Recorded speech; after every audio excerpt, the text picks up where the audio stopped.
Hey guys, just wanted to do a quick video on a 10S 1P Samsung 30T battery. This is one of the first batteries I made, and I'm actually taking it apart because when I first just built this battery, it was really just for the size portability, because the Samsung 30T gives you up to 35 amps discharge and 45 amps discharge under 85 degrees Celsius. You know, I built this battery for a portable skateboard, but now I've built 12S 2P using the Samsung 40T, which has a pretty good capacity of 344 watt hours. So if you're not using ATR wheels, you can do like 25 miles on that on regular street wheels. So I actually, when I ordered the Samsung 30Ts, I bought 25 cells, and I have 15 laying around that I don't really need. So I'm going to actually build this one, rebuild it, and also when I build this one actually goes through the BMS, which means if I go over like 30 amps, it's automatically going to cut off the power, which I really don't want. Is it already sold? Yeah. And I wanted to show you how I made it reversely. All right.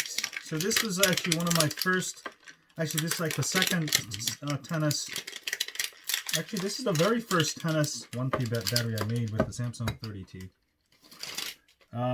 So it's a 21700, and I did a pretty good job. I didn't really design it very efficiently. You see, it's just a single cell, but the whole purpose of this was keeping the battery super light, and this is about 120 watt hours. This is half the size of boosted batteries on a Mini S. You know, almost even lighter, half the size. And this would be perfect for something like actually a boosted Mini S, because you would cut down on your volume and also weight. So this I built initially, but I realized that 100 watt hours, this one's around 100, I think 20 watt hours.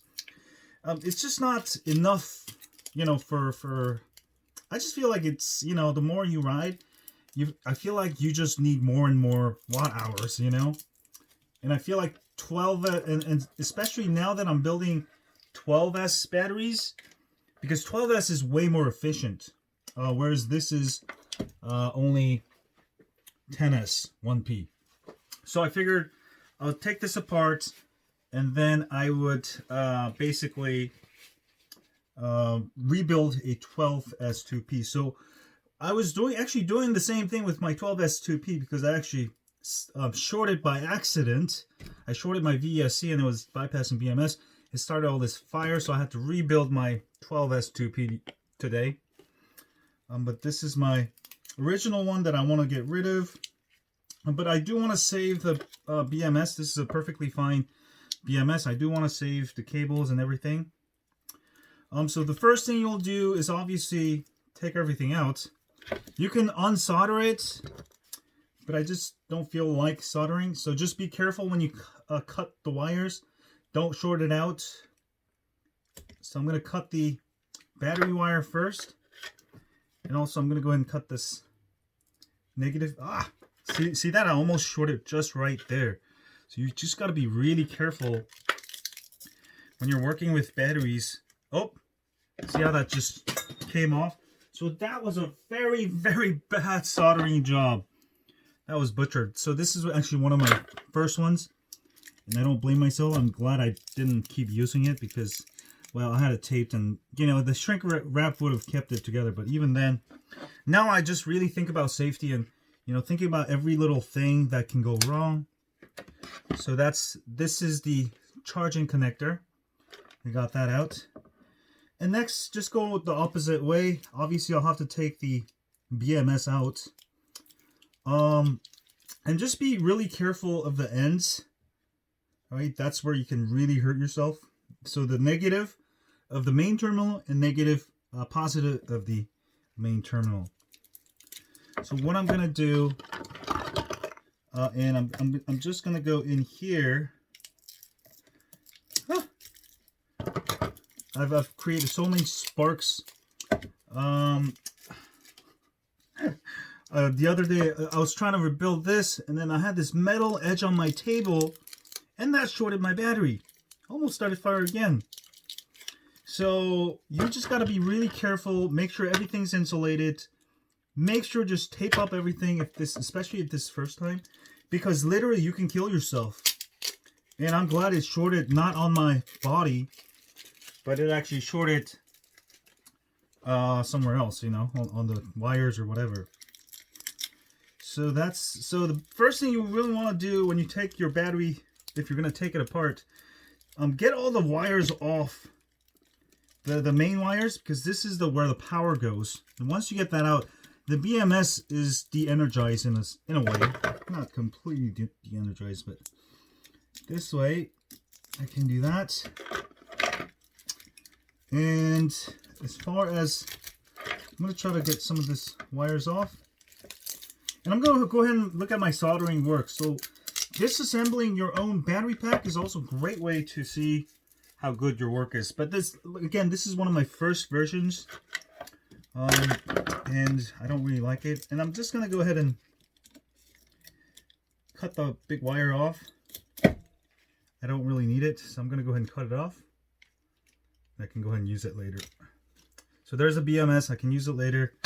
And also go ahead and save the cables. I'm just going to cut them off. It's taped up rather well. So I don't know if I might just break it apart, because I just don't want everything connected right now. So just go by one by one. So yeah, I just want to show you real quick. So this was my first battery, and I had all the basically the plus terminals on different sides. And now I build it so it's on the same side. And I'm going to try to organize it a little bit more. I think it just looks a little messy, my first version. And let me go ahead and do that. But this is a great design. Like if you want to build just you know, you don't care about range. The reason I built this one is because I wanted to take it on the plane. I wanted to make it like near 100 watt hours without going over 100 watt hours. Because that's the airline limits. But yeah, it's built pretty good. You know, I put a lot of tape, a lot of hot glue, and it's just still real flexy and doesn't come off. So pretty good. But anyway, I just want to share that with you. I'm gonna go ahead and build a bunch of 12S2P since I have these extra batteries. Because I only want to make, nowadays I only want to make it with Samsung 40T because it's just the most efficient. It keeps your board super light. But I have all these extra other batteries I bought initially thinking that would be the battery I use. So I have all these 30Q batteries. I got Sanyo batteries. But I want to make something out of it. So I'm going to build a bunch of 12S 2P and maximize it. Yeah, that's pretty much it. But I'll have the second part for the battery building. I just got to go edit it video. It just takes me a long time, but watch out for that. But yeah, batteries, it's a lot of fun. At the same time, it is super dangerous. I've literally killed myself at least twice. I've probably started fire at least twice. One time I had to put it out. So I actually don't recommend you guys build batteries unless you guys have some basic understanding of voltage. If you took a course, maybe you're an electrical engineer. You know, I took a bunch of courses and circuits, and I've used to sell computer chips, so I'm used to this. And even then, I make stupid mistakes. So I don't recommend you guys build batteries. If you guys going to, just be very, very careful. Take your time. You can do it. Just you know, make sure there's no open terminals ever when you work on the battery. Always tape it off, tape it on, tape it off. Then you can keep it really safe. And always know where your negative and plus is. One time I thought it was a plus, and then boom, shorts, fire. So you got to really careful. You can save a lot of money by building your batteries. It will only cost you $100 to build a $300 battery. At the same time, you're really risking your life. So this is not funny business. This is a lot of volts, especially a lot of current. It can literally kill you. So just be careful and have a great day.